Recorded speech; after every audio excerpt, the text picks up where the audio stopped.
Welcome to Glorified Gutsy Gaming. I'm Jake, and today we are learning how to play Intergalactic Ace. I've got a 2-player setup here. This goes up to 6, and with some extra player boards that are expansions on their GameFound campaign, it goes up to 9. That project is live, so check it out. There will be a link in the video description. And here's setup. I have 2 spots. You're going to start with a start card for each player, so this deck. And all those numbers, you're going to put your pegs into those spots, and those are your starting stats. And we've got our kill tokens. You need 5 of these to win, which go right here in the middle of your player boards. Our first player marker to indicate rounds and whatnot. In case the first player wins, everybody else still gets a turn. And then we've got upgraded cards and enemy ships. To beat the enemy ships to get the kills, and the upgrades give you the stats in order to qualify to fight the enemies. There is an optional game variant in the back of the book to start with 3 upgrades. I highly recommend it. So let's do that now. So each player would start with 3 upgrades.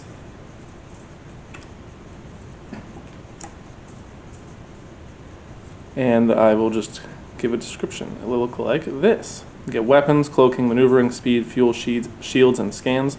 There are very few scans, so you'll have to do a manual upgrade in order to do that. And that is one of your options for your actions. 3 options on your turn are going to be use an upgraded card, or you can do a manual upgrade, which is to upgrade 3 of a stat, or you can split that however you want, so like 1 weapon, 1 cloaking, 1 maneuvering, or you can get 1 scan. And scans are very useful because in the next option is scanning, and you'll spend your 1 scan, so if you have 1, you put it back to 0. You'll draw 3 enemy ships. Ooh, and this is a perfect lineup, because this number here, you need, when you're actually battling them, you need to roll higher than that number in order to beat them, and when you beat them, you discard them, and you get a precious kill. The other things on here are their stats, and you need to have the same stats on 3 of these. So you need weapons, cloaking, maneuvering, speed, and you need to have at least that number or higher on 3 different stats. And there's a variant to do all 4, and there's a little extra on that variant. And then there's also this. If you fight this at all, whether you win or lose, your weapons are going to lose too. So if you have 3 weapons like I do and you fight them, you will go down to 1. And then there are a couple other cards that aren't directly enemies. This one is fight the player of your choice, and you can pick another player and fight them, and you can steal one of their kills if you win, and if you lose, they steal one of your kills, and you go off of that number. So that's their defense, just like a regular enemy ship card. And then there's a variant about using shields. So whatever their shield is would be whatever their number is, going up to 10. So some interesting stuff there, and that would help keep a player from winning when they're getting close, if they're really pulling ahead of somebody else, or maybe somebody attacked you and you want to get them back. And there's a couple different ones that are similar. It's fight the player to your left, so you don't get to pick. And then this one, you resurrect a ship from the discard.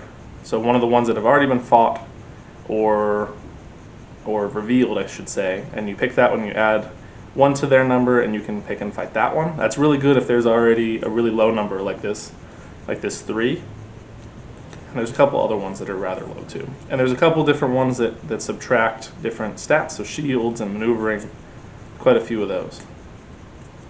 So 2 that's the lowest number in the deck, so that'd be another good one to grab if you were able to resurrect. And then there's fight a player to your right. And the upgrades on these cards, which I was showing before, this one gives you 5, and most of them give you about that much. Some of them are more. This is one of the lesser ones, I think. So they go up to 7 or 8 maybe? I think 7. So you'll get a lot more by using an upgrade card rather than a manual upgrade. But say you've already scanned and you've set aside this enemy, and you don't have speed of 8 you might want to manually upgrade and put 3 stats right into speed rather than take a chance on these upgrades. And then the last option for your turn is to fight an enemy card, which is kind of the same as what we were just talking about with the scans, but you would flip over without reserving them. When you scan, you draw 3 and you pick one and you set it to the side. But with the regular one, you would just flip it over, and that's who you have to fight. You have to match their stats immediately, and then you roll, and you have to get higher than this number. With the scanned cards, so say that I had scanned and set this aside, I would fight this on a later turn, which costs 3 of your fuel, and then you would try to beat them later on another turn if you scanned, or immediately if you just fight. So three actions on your turn, but there's a couple different options within them. And say you don't have these stats and you just did a regular attack without scanning, then you are in trouble. You have to flee basically, and you would lose one of each of your combat stats, your gas that you spent to initiate the fight, and if you fight and lose, you lose 5 shields, and you lose 1 stat in the 4 categories. So not a good thing. You don't want to lose.